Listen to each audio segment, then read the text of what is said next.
সাকিব মিয়া, বয়স 18, বাড়ি ব্রাহ্মণবাড়িয়ার কসবা সীমান্তে। পরিবারের চাহিদা মেটাতে কাজের খোঁজ করছিলেন এই যুবক।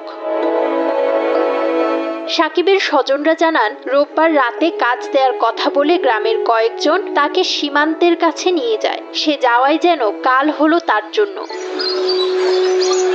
সীমান্তের ওপার থেকে আসা বিএসএফ এর রাইফেলের ছোড়া গুলিতে গুলিবিদ্ধ হয় সাকিব। এ সময় বাকিরা তাকে রেখেই পালিয়ে যায়। এরা ডাক দিয়ে নিচে কাজ করার জন্য নেওয়ার পরে তো এরা চলে পড়ছে। আমার ভাইয়ে আসছিল, বিএসএফ এ গুলি দিয়া এরা মেরে দিছে। ইন্ডিয়ান সীমান্তরক্ষী বাহিনীর তারা এই পাখির মতো গুলি করে আমাদের দেশের যুবকদেরকে হত্যা করে। এই পর্যন্ত আমরা কোনো হত্যাকাণ্ডের সুষ্ঠু তদন্ত পাই নাই, বিচার পাই নাই। আমরা এই হত্যাকাণ্ডের ব্যাপারে আমাদের যে সরকার তারা যাতে দ্রুত ব্যবস্থা নেয়, এই হত্যাকাণ্ড কি করে বন্ধ করা যায় সেই ব্যাপারে প্রয়োজনীয় ব্যবস্থা নেওয়ার জন্য আমরা অপেক্ষায় আছি। পরদিন সকালে স্থানীয়রা সাকিবকে গুরুতর আহত অবস্থায় কসবা উপজেলা স্বাস্থ্য কমপ্লেক্সে নিয়ে যায়। অবস্থার অবনতি হলে ঢাকায় নেয়ার পথে মৃত্যু হয় তার। স্থানীয় লোকজন তাদের চিকিৎসার জন্য প্রথমে কুমিল্লা নেওয়া হয়। কুমিল্লা থেকে আরো বেটার ট্রিটমেন্টের জন্য তাদেরকে ঢাকা নেওয়া হয়।